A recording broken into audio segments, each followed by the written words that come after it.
Good evening, everyone. So this talk is going to be about a story of a peculiar event that happened in the basement of the Guardian office here in London in the summer of 2013. But first, a bit of background. So I'm sure almost all of you here have read a story or two about the global surveillance disclosures and the fact that basically the NSA and GCHQ have been conducting mass surveillance programs on pretty much everyone in the world. Now, these documents, as most of you know, were documents leaked by NSA whistleblower Edward Snowden. He gave these documents to a number of news organizations so that they could report on them. The Guardian was one of them. And of course, the Guardian had a responsibility to keep that data secure, to make sure that it doesn't fall into the wrong hands, such as GCHQ. So they took a number of security measures to make sure this wouldn't happen. For a start, they made sure that their hard drives were encrypted, and they stored their laptops where the documents were held on an air-gapped room. That means the room had no Wi-Fi or internet access. So in theory, there's no way that data could leak out of the room unless it was through physical means. They also had a number of security measures, such as round-the-clock guards and a ban on electronics. Indeed, when we actually went there, we were not allowed to take our phones or anything like that. And of course, the British government wasn't too happy about the fact that they were basically leaking all the secrets of the intelligence agency. So the British government threatened them with legal action. And the government wanted access to the actual machines so that they could conduct forensics, presumably to figure out what files were actually stolen and how. So the Guardian and GCHQ came to a mutual agreement. Now, the Guardian, of course, didn't want to hand over the documents to GCHQ because they have to protect their material.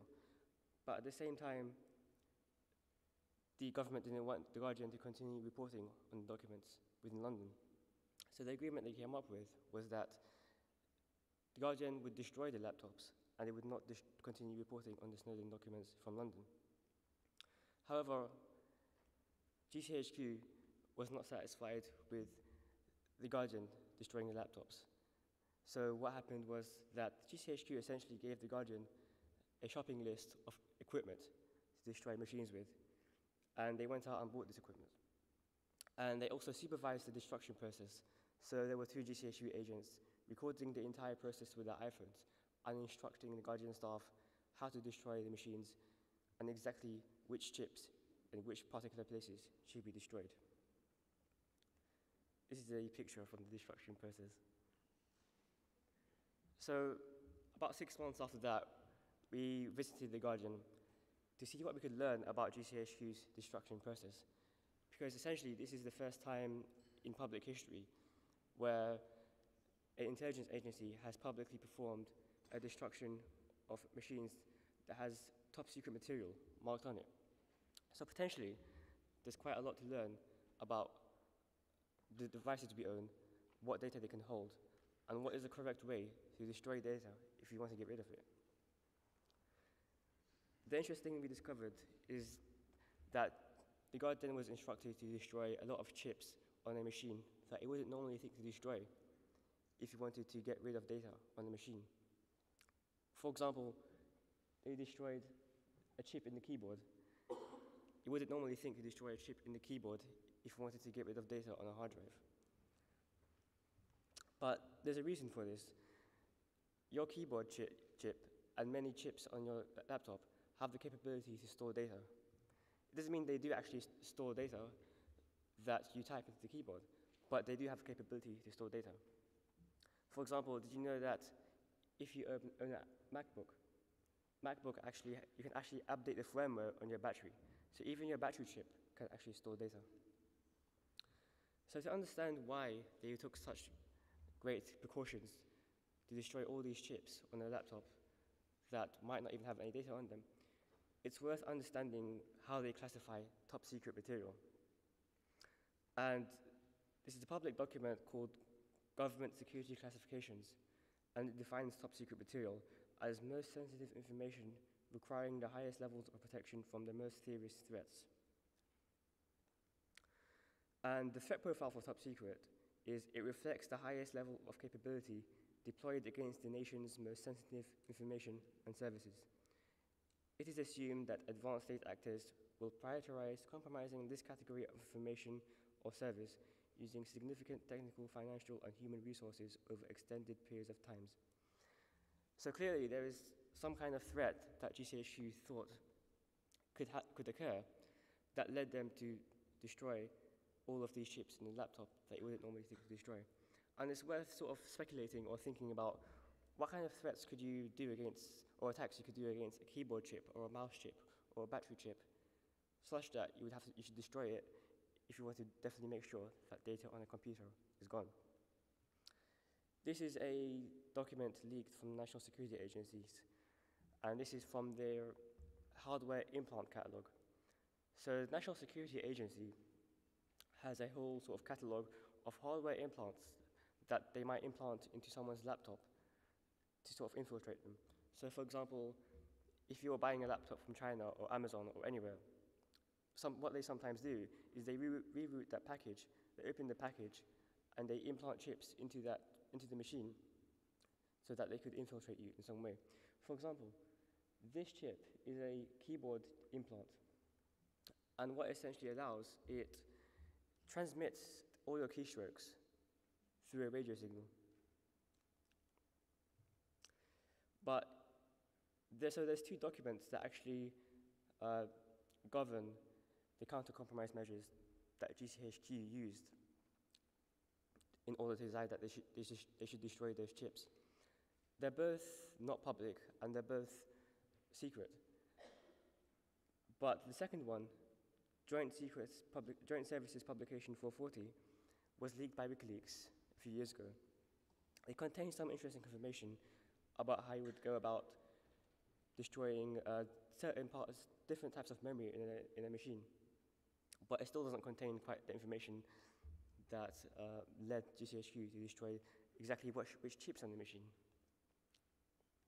Interestingly, the same document says, the security measures in this chapter are aimed primarily to cover contacts made in CSSRAs and have been drawn up to protect the individual from action by FIS's extremist groups, investigative journalists, and criminals.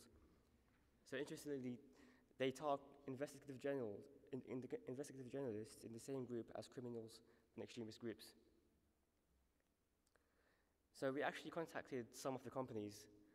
We contacted many companies that produce different kinds of computer hardware, like keyboards and mouse chips. And so one of the responses we got from Dell, for example, was that, well, first of all, they wouldn't tell us exactly how their product is designed. But they also told us that they source chips from many different manufacturers. So even they themselves aren't completely sure what exactly the capabilities of the chip. Here are some pictures of the actual destruction. So this was the destruction of the Trackpad. You can see a chip there had been drilled out. It's a battery controller.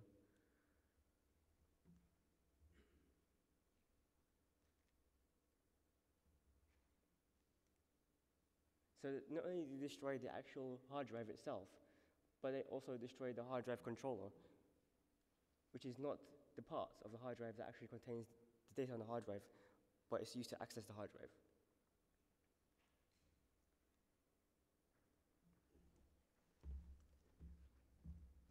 So one of the things that a lot of the companies cited was their patents, various things like that. But if they have patents on this technology, surely it should be publicly available so that we can actually see what it does. And as Mustafa said, this is how they destroyed it. They basically went through, completely removed any possibility, but then smashed it into little bits. And in the next few slides, I'm going to talk about some of the Snowden leaks that kind of put this process into context, in the sense that some of the capabilities that the NSA had and used against many people around the world seem to be reflected in this actual process itself. So just to start with, as a kind of a thought exercise, you might ask yourself, do you have the right to delete information? I hope most people would say yes. And do you have the right to know where your data is? And as Mustafa pointed out, the platter, that circular silver disk, that theoretically at least, is the only place that data should be stored. Clearly for GCHQ that wasn't enough. And we can hypothesize that either they knew how to get information from there, and therefore any other intelligence agency would also know how to do that, including the Chinese and Russians. But there's another interesting element to all of this, and that is that we go to trade shows and various things like that to try and get information about what tools are available to governments. And one of the key things that is available is an industrial-sized shredder. Now, you might not think that's particularly useful for lots of paper. What it actually is used for is for devices.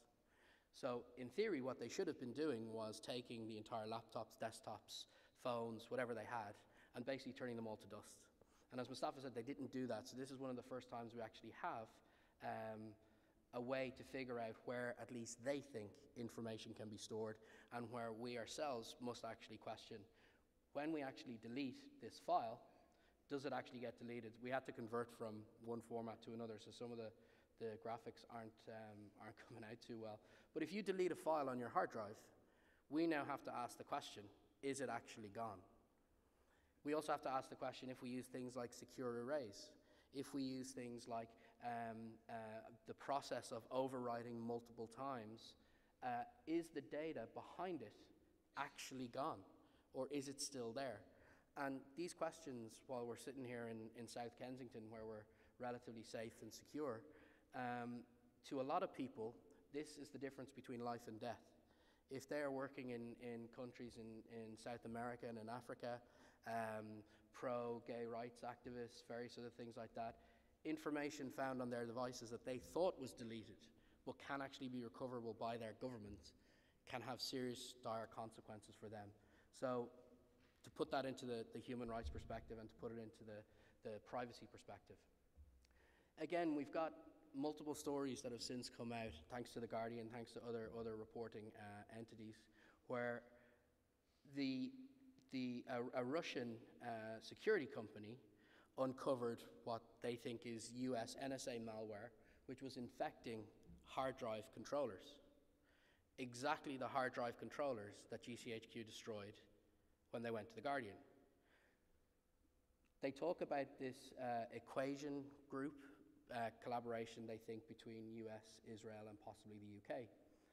So at least we know that some external process can indeed affect changes onto these chips, install malware, so that your device now essentially becomes not your device, if it ever really was your device in the first place, and can put information there, or can try and store information so that later on, if somebody else was able to get access to it, they could just read off the information, including potentially top secret documents that had been leaked by Edward Snowden.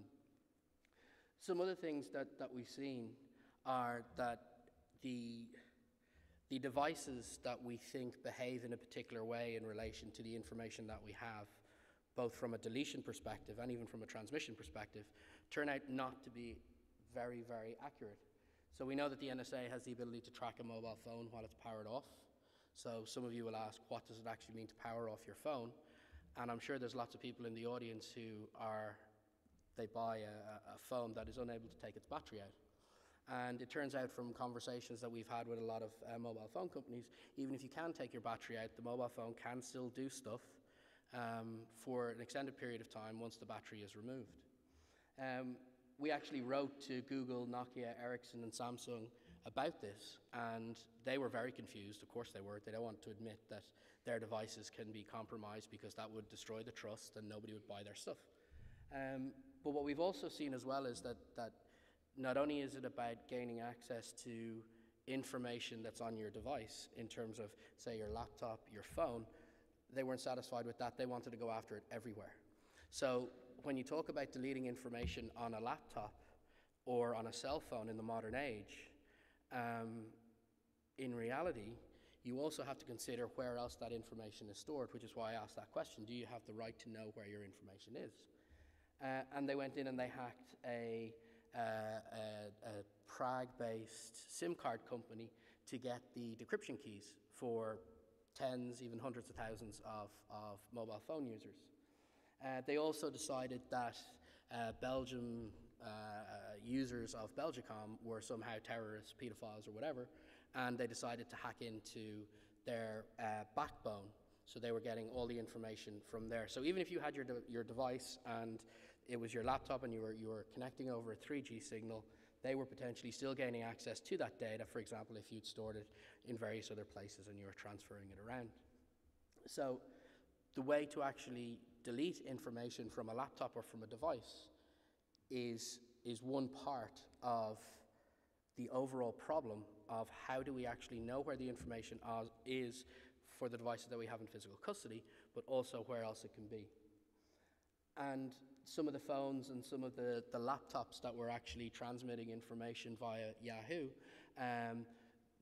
even the applications that were running on them were transmitting information about you in a way that was essentially picked up by these sensors that they've put all around the place and various other locations. And as Mustafa said, they'll actually intercept big, huge network switches. There's a very good photo in, I think it's Glenn Greenwald's first book, where there's a guy who has a big Cisco router which can take the mobile phone communications or the internet communications of an entire city, and you can see them opening it up, taking it out, putting it into a machine, flashing the chips, the kind of chips that Mustafa showed you, to then turn around and say, right, on you go, and it goes to the provider, and now the provider thinks they have a device which is theirs, but in reality it's owned by somebody else, because they can gain access to all that information. And optic nerve was an interesting one, where they got a significant amount of undesirable nudity and some desirable nudity, obviously, as well. Again, in terms of the data that you store on your hard drive, many people use services such as Dropbox. And so I've just highlighted the terms of service from Dropbox here, just to make you guys aware. So when you're storing information in that little Dropbox folder that you think is private, you think is yours, only you can see it, if you look at what they actually say, Dropbox employees are prohibited from viewing the content of files you store in your account. And if you look further down, like most online services, we have a small number of employees who must be able to access user data for reasons stated in our privacy policy. How small is small? What protections are in place? And so now the information that you have about that you think is just on your laptop in that Dropbox folder that is synced nicely every time you change a file, suddenly it's gone somewhere else that a small number of employees can see. Google also talking about reading your emails, and they've admitted to that in the privacy policy. And as Mustafa said, this is all Gmail or Google as part of PRISM. So just back to the devices again. The chips that were destroyed were very telling, because while Mustafa showed you the various different chips that they wanted to destroy, what we never had before was a roadmap for, so let's say there was a chip with a type of memory X. It was very difficult for us in society to try and open up our laptops and say, this chip has a memory of type X, therefore we need to do something with it, like destroy it. What the document or what the procedure that they did in The Guardian allowed us to do was to ask questions about, well, now that we know these various different chips contain the information that they want destroyed because it could contain the Snowden documents, we also found out that there was ways in which they were able to introduce malware into things like iPhones through security vulnerabilities. So the chips, just as I said, the chips on the hard drive, where Kaspersky identified the ability to store malware there, the NSA, rather than actually telling Apple and telling you that your devices were vulnerable to this sort of attack, they said, no, we're going to keep it to ourselves, and we're going to use it. So in that process, it keeps you in a vulnerable state. Your data that you want to delete, you may not even know that the delete process is doing what you want it to do, but you also may not know, or you may not be able to find out what your device is actually doing. So there's this complex context around these devices and a complex policy and legal question about whether they should actually be doing this in the first place, or whether they should go out and try to fix our systems, and whether would we be okay with having devices that governments have spent a lot of money on trying to figure out how to get around them and then not telling us how to fix them. And we also see that the UK and US intelligence agencies had broke some of the encryption that was supposed to protect the information that was going to, for example, Dropbox. So as your folder was containing your information and potentially storing some of it on your trackpad or some of it on your battery controller, they may also be able to get access to it while it was en route to Dropbox. And this was a global standard. So I'm just going to go through some open questions that we have at Privacy International, and that is, how can we determine how our devices can betray us? This is the first time we were able to actually look and see the various different components and things we would have to do if we wanted to delete information. And as I said, sitting here, you may not want to delete very much stuff. You may just want to keep it all around. But for many people around the world, as I said, it's very, very critical that they can delete information, or at the very least know where that information is. And that brings us to the question of, can we know our true digital footprint? At the start, when we went through this, we were approaching it from the standpoint of the hard drive was the only thing that could contain, potentially, the documents that they were trying to delete. Now, after this process, the footprint that we have, as Mustafa went through, I might go back to some of them, was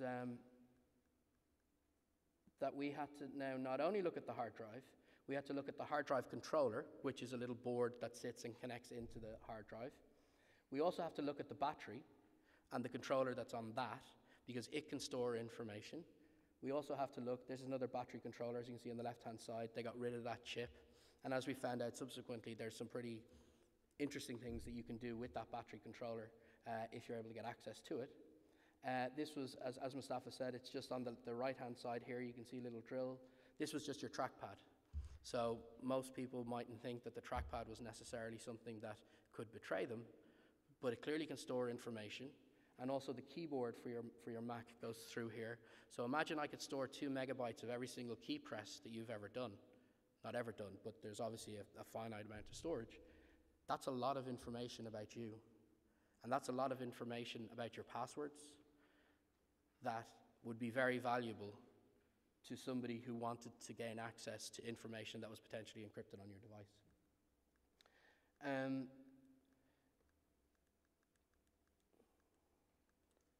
So there's some things that there's an emerging kind of trend in electronics, and that is people don't care as long as things work for a minimum amount of time. I want a hard drive that will store my information, keep it there for a year, let's say. But how do I get rid of it? And then at what point is that information definitely gone? Unfortunately, that question is now a lot more open, or it's a lot more uncertain than it was previously, because we now have information about what we need to do. And in terms of what the ultimate goal of any sort of campaign or any sort of change in policy, change in law that we'd like to see, in particular in relation to the companies, I think the companies need to be a lot more open about the information that our devices contain about us and where they are stored. The last thing I want to have to do is to have to do what Dave did in the basement of the Guardian every time I want to hit delete. Or at the very least, if I'm working with somebody in one of our partner countries in Africa and we're working on information about intelligence services, for example, and for whatever reason they need to delete information, I'm going to get some pretty weird looks if I turn around and say, right, you can't just delete it. What you need to do is you need to go to B&Q, buy your Dremels, buy degaussers, buy all this sort of stuff, because if you don't, you could get into a lot of trouble. Because if they get access to one of these chips, they can potentially get the information that you thought was gone. We also need to be able to empower users we're going in and we're paying a lot of money for these devices that we simply have no idea what they do. And as Mustafa said, the responses from the company seem to suggest that not even they know what they do. that all they care about is that it meets a minimum specification in terms of storing information, in terms of processing information. Any other additional stuff that it does is a bonus. The problem is that bonus can be the very thing that can betray you later on when you need to actually delete it. And it doesn't really seem to make sense to me that I can't, in this day and age, go and figure out what information is where on my device.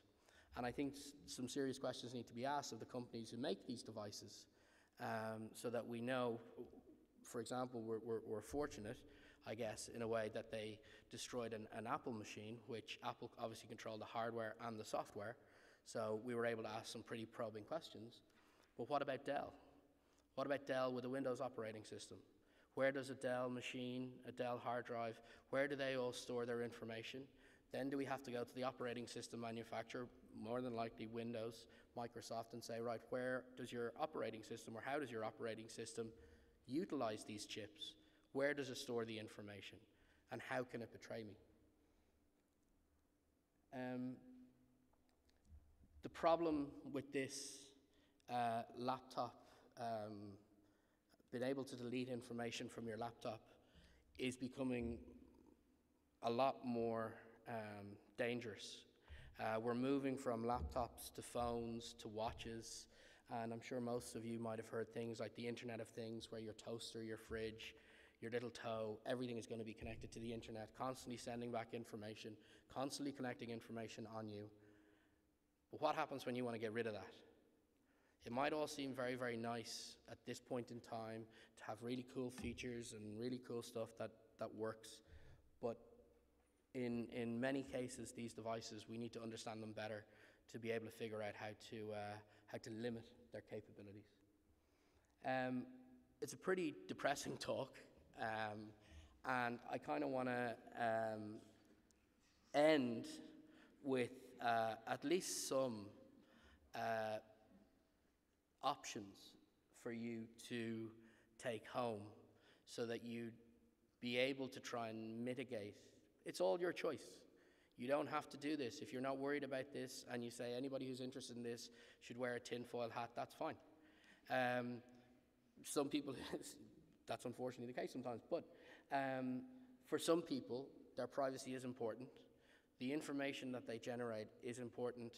It's important to them to control who has that information, and it is important to control who doesn't have that information.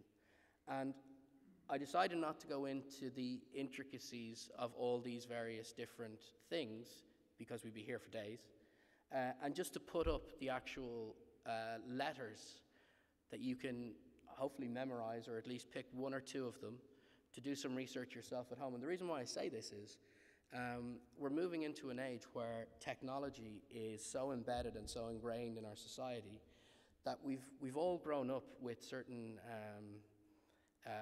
I would say rules of thumbs, or things that our parents always said to us before we went out into the big bad world, because it can be dangerous, just like the internet can be dangerous. You have many different adversaries, so you have rules of thumb like don't talk to strangers, don't take sweets from strangers. The things above in terms of VPNs, PGP, are exactly those things, those rules of thumb that are becoming more ingrained into people's use of the internet, because for many people privacy matters to them, particularly online. And I think one of the things that we've seen from the destruction and the lack of response from the companies is that companies can only really be part of the solution. We need to figure out a way to have legal policy frameworks in place to firstly empower users so that we know what we're getting into when we buy stuff, privacy policies that are honest, transparency information so that companies let us know what they're actually doing with our information, how long they store it for, so that as a fabric we can build a system that we don't have to do to the devices. If we want to delete the information, we don't have to do to the devices what GCHQ did to the MacBook Airs and various things like that. So hopefully that's a slightly more positive note to end on. Maybe it's not for many people, I don't know. But that's the end of the presentation. So I think we'll take questions or go over there. Okay.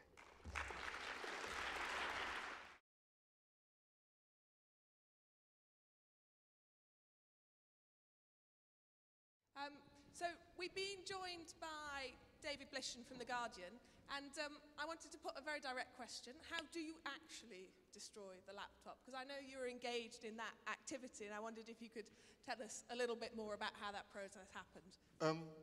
Yeah, we had a little bit of warning that this was going to happen. As Mustafa said, we were sent a shopping list of the kinds of things that we would need, most of which you will have in your shed, I would imagine. One thing that we didn't have was a degausser, which destroys the magnetic fields, I think, on hard drives. We were insistent that we would do this all ourselves, and so we said, we'll go and buy our own degausser. We saw how much they cost, and that's the one bit of GCHQ equipment that we did use. It was, I think, 50 grand for a degausser and not next day delivery. Yeah, we trooped into the basement of The Guardian. We had the fire alarms turned off as we were expecting smoke.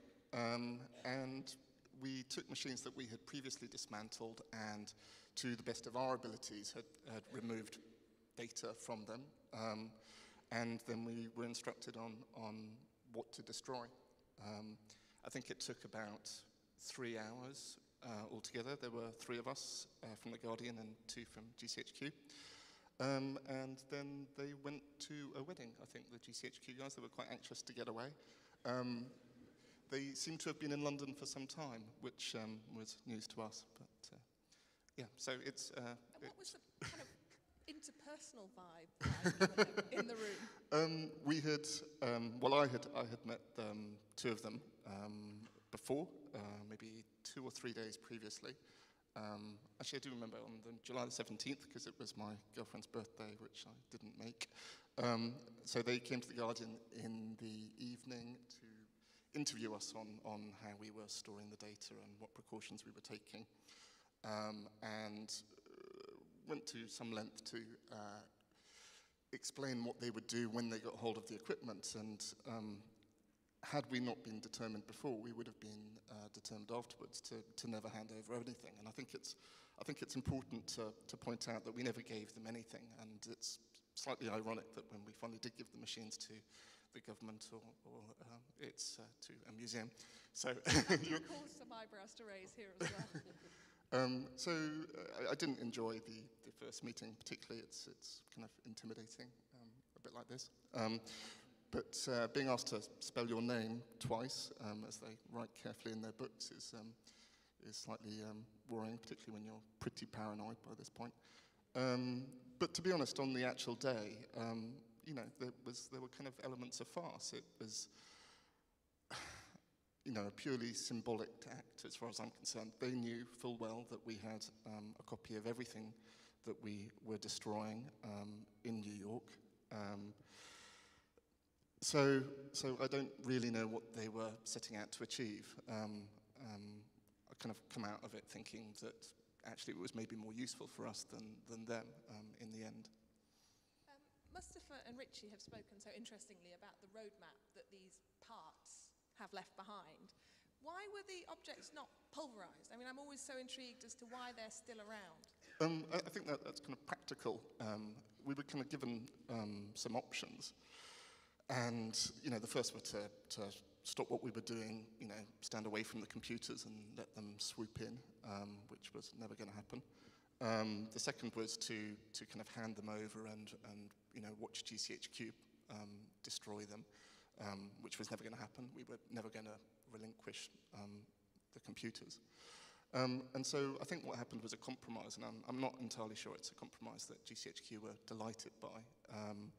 And so I think there's kind of practical difficulties with destroying things into dust with household tools. I think, perhaps they would have ended that way, some other way, but I think there was some, we were never going to give them over, so, what else could we do? It's such an interesting compromise, of course, for us as a museum, because in their so visibly damaged state, they become things of incredible meaning. We have them on display in a room that used to be part of the National Art Library, but they also sit in the context of a collection that has objects that have been meaningfully damaged for other reasons, of course, that of the Reformation or the Civil War. And again, it's fascinating for me that an act of compromise or resistance, as you might better describe it, has these other implications. And the fact that we are a publicly funded institution has a nice irony to that. I wanted to ask the two of you about what your greatest surprise was in the process of this. Reverse engineering is not quite the right term. I'm amused that the confusion of the companies is something that you remarked on. To me, that confusion is probably quite surprising, but was that a run-of-the-mill expectation as a response to that type of correspondence? I mean, for me, it was the lack of information that they were able to give us was incredibly surprising, and it was something that they could have taken the opportunity to kind of be transparent about what their devices do.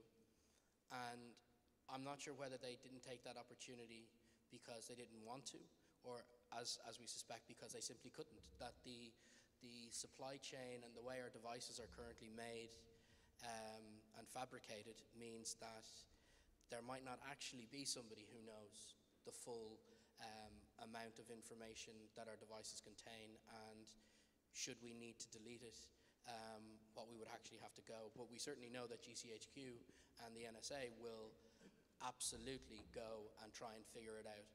And I'm fairly certain they have information, no matter which model of MacBook Air or no matter which desktop, they would have had a very good blueprint for how to get rid of the information on it. And in some respects, I think that information, either from the companies or from the government, should be made public in a way so that we can look at them, we can make choices about our devices, we can make choices about how we use them, rather than just moving along and using them and essentially having them potentially betray us further down the line. So for me, it was the company's lack of reply. How about you, Mustafa? Was there anything that bemused you or surprised you during this process? I mean, I think the interesting thing was that GCHQ seemed to know a lot about the Apple devices that wasn't in the public domain. I mean, when we took photos of these chips, we didn't know which chips they were. So we had to look online for different resources. There's this website called iFixit.com that has a lot of information about certain chips in Apple devices. But yet, it doesn't contain every chip, because even they don't know what chips are on devices. But GCHQ seem to know a lot about the exact chips that they should destroy, such that a lot of information they know isn't in the public domain. Yeah. And I think that we have a right to know exactly what everything in our computers do, because our computers nowadays are essential to our day-to-day lives. It contains so much information about us that could be used against us. So I don't think it's acceptable anymore that we just buy a device that's essentially a sort of a black magic box that's sitting in our house. That's sort of like an invader. It's like a Trojan horse in a way. We have to know what's inside that horse. Absolutely, I would agree. Can we take any questions from the audience? We've got 2 roving mics, so we've got a question here in the front row. Thank you. Hi, thanks very much for a fascinating talk. I want to pick up a point you made at the end, Mustafa. You said companies are part of the solution. Presumably governments are part of the solution. And what concerns me is that governments and politicians seem always to have the wrong instincts on this. Obama was very critical of Snowden. You said in your talk, I think the cabinet secretary said that some people in the government wanted the Guardian closed down, which I haven't heard before. That's astonishing. So, and now we've got new legislation, this so-called Snoopers Charter. How do you think we can get politicians to see that their instincts are the wrong instincts on this? I think, interestingly, the reaction to the Snowden documents has been different in the US to in the UK. In the US, it's a lot more in the public sort of eye, and politicians in the US are a lot more concerned about it and see it as a bigger issue than politicians in the UK. But I think that's not because of a lack of empathy from politicians or people. I think it's just simply because it hasn't been reported as much in UK newspapers as in the US. So I think if it was more in the media, if all of these stories were in the British press, this would be seen as a more of an active political issue that's important to MPs, because it could affect the result of the election outcome, because it would affect how people vote. But I do agree that it's not just companies that are part of the solution, it's both companies and the government. I mean, like, there's sort of really two sort of angles you could see the solution to being. You could see there's a technological angle and there's a legal angle. You could build lots of technology to make sure that NSA and GCHQ can't infiltrate people. One of the things that Snowden said is that a properly implemented cryptographic system cannot be infiltrated by GCHQ or the NSA. So if we build software that protects people's privacy such that it doesn't require, that even the government can't get access to it, that's one solution. But of course, I think, as you said, legal solution is also important, because the government could just outlaw these things. You know, I think you mentioned David Cameron was proposing to ban encryption, an outright ban encryption, which is pretty stupid. But if this is something, if encryption is used worldwide, it's pretty unlikely, I think, that no matter how stupid David Cameron is, that it will be implemented in the UK in the long term, because it's basically you're bringing the UK back into dark ages where all the other countries in the world are so much far ahead. Richie, David, do you have anything to add to that question? I would say that firstly the Snoopers Charter or the reintroduction of the Snoopers Charter is one very small point in a very, very large attack on civil liberties that seems to have emerged recently. They're looking to potentially redraft various different things in relation to how they can hack, how they can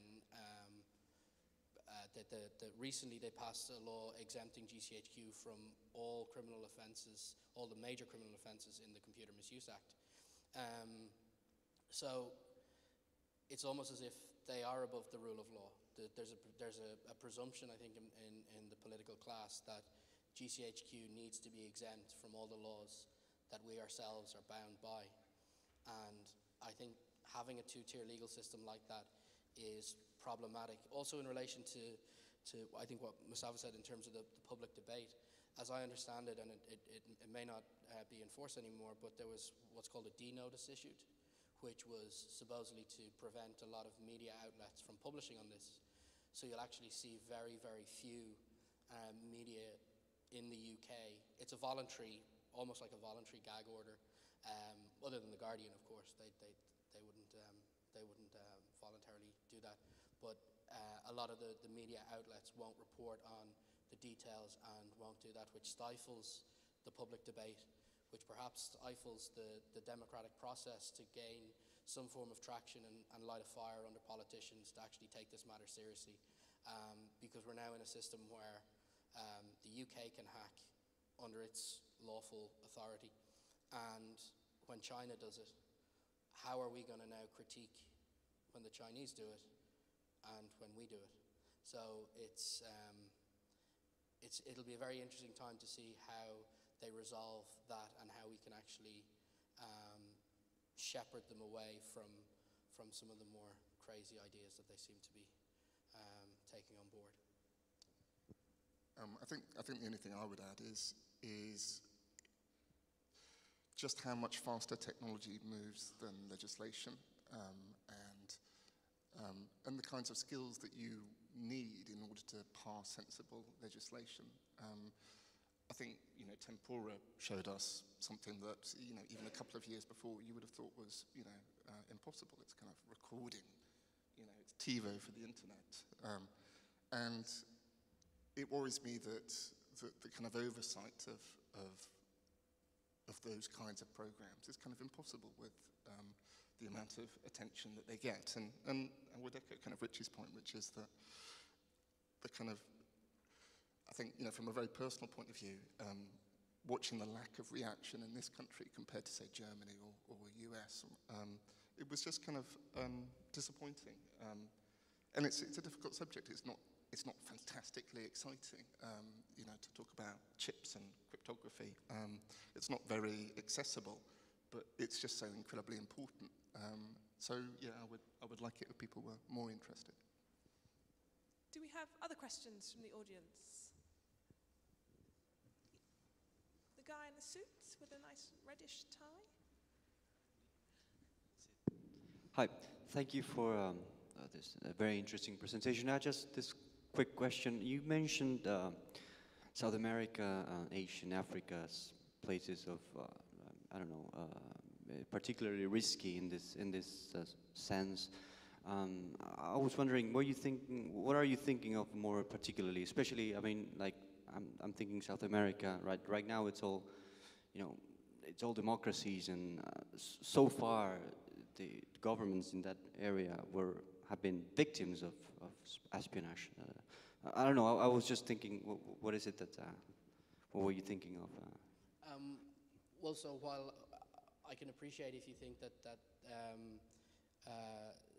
I think it was O Globo who published slides about the NSA infiltrating a gas company. I can't remember what the name of it is, but for example, in Colombia, they've gone through since 2009. They've had to completely overhaul their intelligence apparatus because it was, just as we've seen in the US and the UK, it just completely out of control. They were using it to spy on politicians. They were using it, and that, as Dave said, when you've got a TiVo for the internet, every single connection in and out, you get judges' communications, you get politicians' communications, you get doctor-patient information, you get communications between solicitors and their lawyers, which is a case I think that Reprieve recently won.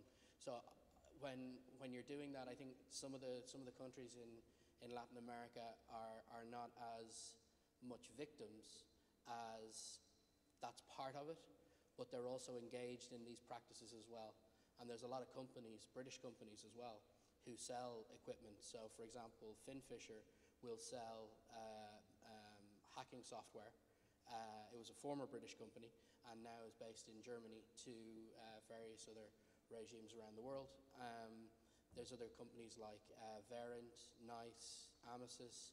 There's an entire catalog of an entire industry that's been built up to try and monetize the kind of systems that the NSA build on a much broader scale that they can then deliver as turnkey solutions to various other states around the world. And interestingly, one of the things that they do when they install these systems, very often the Americans will pay a significant amount of money to actually subsidize these systems on the proviso that you give them all the information. So the information is power sort of thing it's difficult to see them as being victims, but maybe more participants in that kind of system, particularly in Africa and Latin America. Thank you. Put your hands up if you have a question. In the interim, just while the mic's going that way, I wanted to come back to this question of this act of the absurd or the surreal, and the quality of the videos and how it came about that you were able to make videos of that happening. It just strikes me as so at odds with this idea of these people who act in secret. Yeah, the video's not brilliant, right? Who took it? How did that negotiation come about? I think we weren't expected to be able to document it at all, but when GCHQ started taking pictures, it seemed fair game. So Sheila Fitzsimons had the foresight to video it all, and it's so it's kind of handheld iPhone. But yeah, no, Sheila did that. I guess I certainly wasn't expecting for us to be allowed to document it for some reason, but when they did, so we did. Tit for tat again. Tit for tat, yeah. Okay, where's the next question? Have you got a mic? First of all, I just want to say thank you for sharing this information. I don't know, now what I'm just thinking looks like something will happen in the future, but it's something that's happening right now. So I think it's really important to be aware about. And my question is, how can you explain the dangers of this thing to a person who don't have idea? I mean, I don't go too far. My mom still, she just get a Gmail account and she just send me spam and things like that. So if I come and I say, oh, mom, do you know is this happening? She's just gonna look at me like, what? I have no idea. So how can you explain this in a really simple way to somebody who don't have idea about? I think one of the difficulties when it comes to explaining it to the general population is that technology works so well. It's almost like magic, right? So everything happens behind all the complicated parts happen behind the scenes. So all the data sharing, all the data leaks, you don't visibly see them in front of you. All you see is you log into your Gmail account and you can see your emails, right? It works so well that you don't really think about what's happening behind the scenes. It's just like magic, right? And I think that's one of the problems. Well, not so much as a problem, but one of the reasons. And I think also the other sort of reason when it comes to surveillance is that, let's suppose I was having an intimate conversation with Richie in the pub or something, I don't know. But and there's this random stranger just sitting between me and Richie, just sitting and staring and recording the entire conversation. In that kind of situation, we would obviously both feel unhappy about it. We will feel not comfortable. But that's basically what's happening online, except that the person that's recording the conversation you don't physically see him. It's probably a programmer on the other side of the world. And because you don't physically see that person, it doesn't invoke an emotional reaction from you. If I might come to that question as well, it's one of the things that we've actually tried to do with the display, ways to be secret, and I offer up to you whether you think we've done it in any way successfully, but it's a display that brings together objects that both are evidence of our increasing desire, our lust to share our lives online. There's a selfie stick, there's a smartwatch, all of these things that are collecting new and different forms of data that we then share, but is also being used in other ways. And these types of objects are juxtaposed with the Guardian hard drives or a cryptophone 500, some of the most secure or sinister potentially, depending on how you see them. I don't necessarily, but there are others who think they are bad news. And put them together in the context of a museum where you're learning about objects. The digital is obviously so difficult to communicate. And again, a so recognizable piece of kit, a MacBook Air, that is so damaged, for me, has that real potential to communicate. Another way that we've tried to do this here in the museum is by commissioning an artist, designer, to make a piece of work for the show. It's called Five Eyes. It's by James Bridle. And it's a piece where he's very interested in these intangible technologies that affect your and my every day.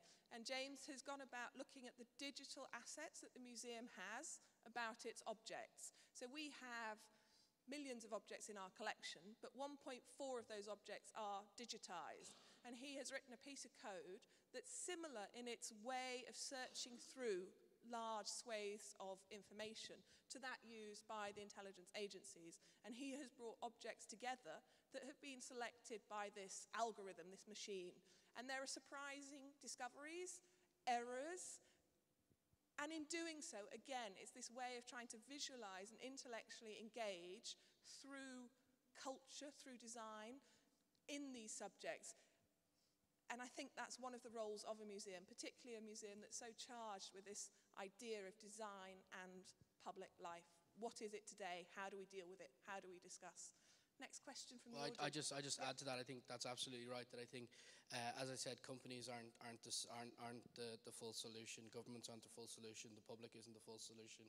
That the artistic community is a sizable population that have oftentimes had a knack for distilling down very, very complex topics into very, very pithy, very, very emotive, be it paintings, be it whatever artwork, installation art, to kind of show your granny, so that your granny can kind of see, oh, wow, this is what you actually mean.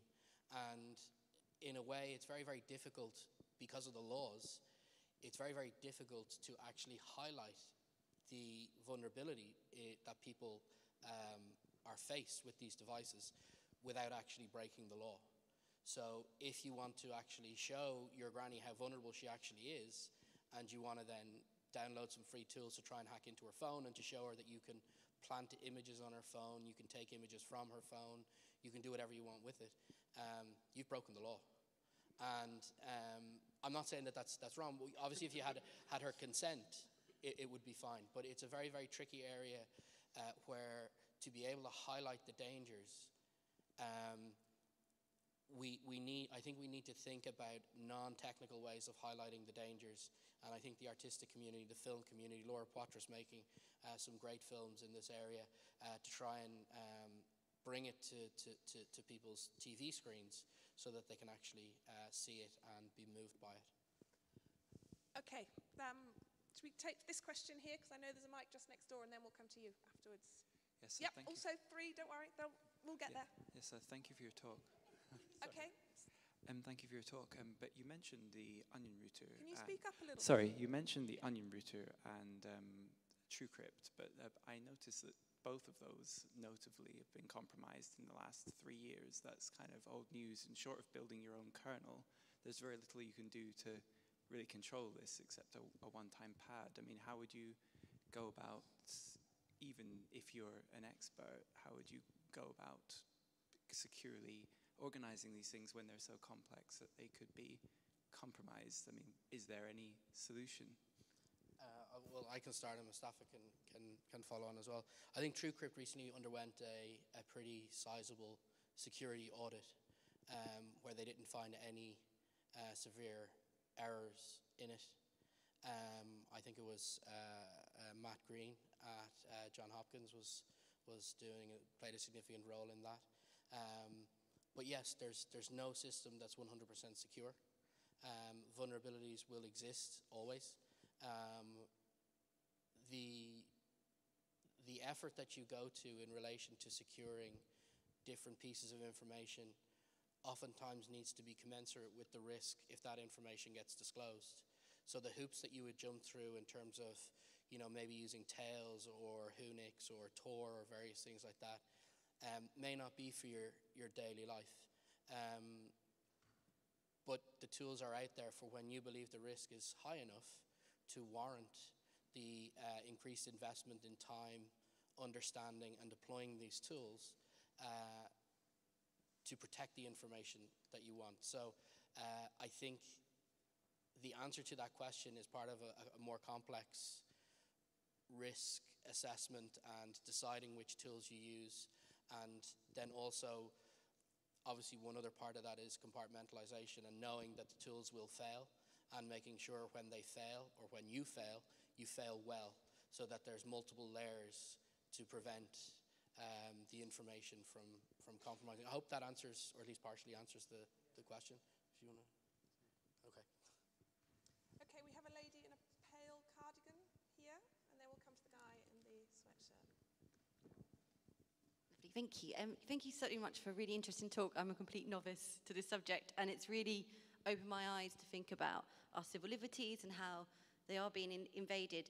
Part of me wants to play devil's advocate and maybe be the Daily Mail reader. I'm not, but to say this idea of how can we find a compromise between surveillance that then is damaging to us as the actual effort. So it's against our civil liberties. So terror plots, paedophile rings, to give like headline ones. But do you think there is a compromise that can be found, and if so, what that could be? A lot of people say there's a compromise between privacy and security, but I don't think that's true. There is nothing to suggest that there's a compromise between privacy and security. In fact, there's been, a report to the White House, I think, stated that the NSA surveillance programs haven't ever stopped a terrorist attack. So why are we, a lot of these surveillance programs are a result of a terrorist attack, the 9/11 attack. And we haven't gained much security from those programs. We've traded our privacy. We've given up our freedom in order to stop so-called terrorists who want to take our freedom in the first place. You don't give up your freedom to get freedom. It doesn't make sense in a way. And I'd just following on the example that Mustafa just gave was a very interesting one, where I think the US administration started off by saying it had prevented somewhere in the region of 40 plots. Then one of the branches of, or one of the houses in the legislature probed a little bit deeper, and they admitted it was fewer than 20. And then it went down to 8, and then it went to 1, and finally we're now at 0. So I do agree there is a balance. From what we've seen, I think the balance needs to be one that is struck in a democratic way, not in a cloak and dagger way. One of the litigations that we were involved in, the government published the code or how it goes about sharing information and a draft code for how it hacks into computers. And we literally had to pull that out of them kicking and screaming. They had secret interpretations of laws, secret laws themselves, secret orders that were so far-ranging and so damaging to liberties, and all done behind closed doors, without democratic scrutiny, without media scrutiny, and without the level of kind of debate that I think is one that should be had in a democracy. And I think it's symptomatic. Not only has there been little or no debate going on to following on from the first question, little or no media coverage, little or no debate, and now we're facing, thankfully, no repeal of the Human Rights Act, but we're looking at some fairly sizable changes in the erosion of privacy in the UK in the coming few months with the proposed bill in the Queen's speech. I think the only thing I would add is I'm going to get this anecdote wrong, but it's in front of the select committee, Alan Rusbridger, who stopped being our editor today, said something about the lack of oversight that there is of GCHQ. And I'll get this fact wrong, but it's roughly speaking, the kind of budget for oversight is less than what Leicester Council spends on parking, wardens or something. It's just completely disproportionate. So, if you want people, if you want your public to trust you, I suggest that having strong oversight of those kinds of agencies is probably one of the most important things. Great. We had one question here, and then I think we're coming soon to a close, so be urgent with your hands. Okay. Yeah, again, really good talk. Similar sort of question, actually. I guess the government would argue that they need to stay ahead of the curve in terms of technology and know things we don't know in order to stop criminals. And I wonder if some of the so what in Britain is because people think, well, I'm not doing anything particularly illegal, therefore I've got nothing to worry about. Have you got any sort of real examples where the government's used this information in questionable ways or against people that we wouldn't really consider criminals? Or is it more that we just need to be, sort of worried in the long term, sort of abstractly about the erosion of our liberties? Is your question kind of along the lines, I've got nothing to hide, so I've got nothing to fear kind of thing, and that only the criminals have something to fear? Or have I misunderstood? Yeah, no, I think so. I mean, to your point, that the reaction in Britain was one of apathy. I just wonder whether that's because a lot of people think, well, I've got nothing to, I've got nothing to hide, so I've got nothing to worry about.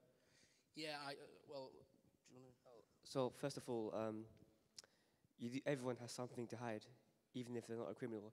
Having something to hide is a basic function of being a human being.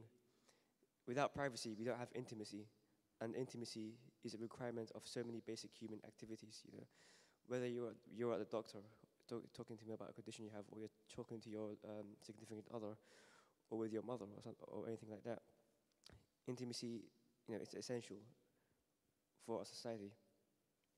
But also, I think the second part of your question was about criminals. What was the second part? Well, I was just wondering if you've got any sort of real examples where the government's used the information in questionable ways. Okay, so there are quite a lot of examples of GCHQ using the powers in questionable ways. One of those ways, for example, is the hacking of Belgacom, which is a Belgian ISP. And what they did was they hacked into the system administrators of that company. Not necessarily because those system administrators were terrorists or anything like that. But, so GCHQ's motto is to master the internet. It's not to stop bad guys or to stop criminals. It's to literally master the internet. They want to have as much information, as much access as possible they have to every part of the internet.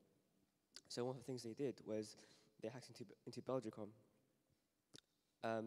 Belgacom obviously isn't a threat to national security. It's not a terrorist group. It's not a pedophile group. Another thing they did was they hacked into a professor of cryptography at university. Another thing they did was they hacked into Angela Merkel's phone, which is an elected politician. So in a way, they're undermining democratic and political processes. They also hacked into Petrobras, which is an oil company, obviously not a terrorist group. They hacked into the G8 financial summit to spy on the other politicians that were in that summit. Obviously, those politicians aren't pedophiles or terrorists. So a lot of the things they do seem to be sort of politically motivated rather than interests of national security. And once you have a sort of organization that sort of acts on secretly interpreted laws, can pretty much do whatever it wants without being subject to parliamentary oversight. That's basically a sort of you're living in a tyrannical state, because if you have an organization that is not sort of subject to democratic force, you don't really have a democracy. Yeah, I'd add as well that they hacked the UN to gain access to information there, and again, we can do whether there's terrorists or pedophiles in there. There's so many examples that we've seen. I think I did one there where I think it was about 170 million Yahoo webcam users had their web chats intercepted. Again, nudity, intimate conversations, all indexed, all stored in a big database called Cross-Key Score, and all indexable, all queryable from a terminal. So this is not really anything surprising, because there's the old phrase, what is it, power corrupts and absolute power corrupts absolutely, that if you've got such powerful tools with such limited oversight, and not only is the oversight limited in terms of its budget, but the oversight itself requires a self-reporting mechanism for the agency to self-report wrongdoing. You fostered this almost like a farce, basically, of we can do what we want as long as we don't tell anybody or get caught. And this is what a lot of I think the information in terms of who they were hacking into and who they were targeting shows the kind of elastic nature through which they interpreted laws, far beyond, I think, any normal or rational person's interpretation of that law. So I hope that answers the second part of the question. Okay, we've got one more question, and then we're really going to have to call it to a close. Can we just get the mic to the lady there with the hand up? Hi, thanks. You've made some very interesting points. I have a comment and a question. The comment is, surely that is GCHQ's raison d'etre. I mean, they are a surveillance operation, so they should be clandestine, and their operations necessarily so. That's the comment. My question is more to do with what Mustafa said about the Trojan horse in the home that has chips that we don't necessarily understand what they do, and whether that information should be available in the public domain. And my question is, again, about law enforcement. If I were a criminal and I knew how to counter or how to secure my hardware in such a way that no forensics could be done on it, how would that impact law enforcement? I think there's a whole sort of stigma of the better security we have. It seems that, oh, how about the criminals? You know, their security is also better. But yeah, but you haven't properly addressed that. I mean, it is a concern, a valid concern, I think. I guess you could say it's a concern, but I'm not sure if it is a valid concern, because I mean, if you look, you know, if you remember the times before computers or the internet existed, you didn't even have encryption. You know, criminals and terrorists never even communicated online or anything like that. It's simply communicated in person. And right now, because of the internet, we're living in the golden age of surveillance. GCHQ and law enforcement and NSA have more power and ability than ever before in the history of mankind to collect evidence on anyone. Yeah, So I agree with that. You're conflating the two issues, in my opinion. Surveillance, for the moment, can we put surveillance in one pot? And I don't know, a drug ring. No, I think I see what you're saying, which is that like a law enforcement, there is a wide gamut of tools that are available to law enforcement. I think it was the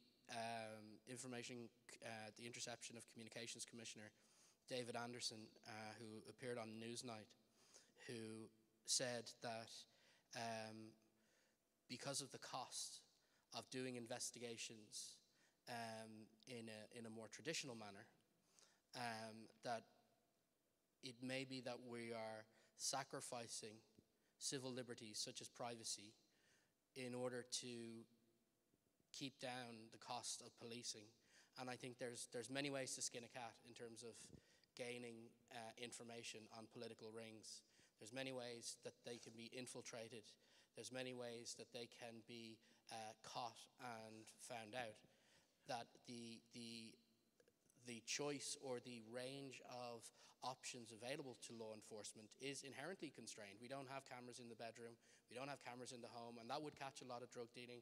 We don't have. There's a balance in society as to what is and is not permissible for law enforcement to do, and so just because at the moment this stuff is possible for them to do, that if we are able to build better protections, I have a lot of faith in law enforcement that they will be able to do their jobs properly and be able to get the information that they need via different means. There's many ways in terms of human intelligence, where you can actually have people in organizations and various things like that.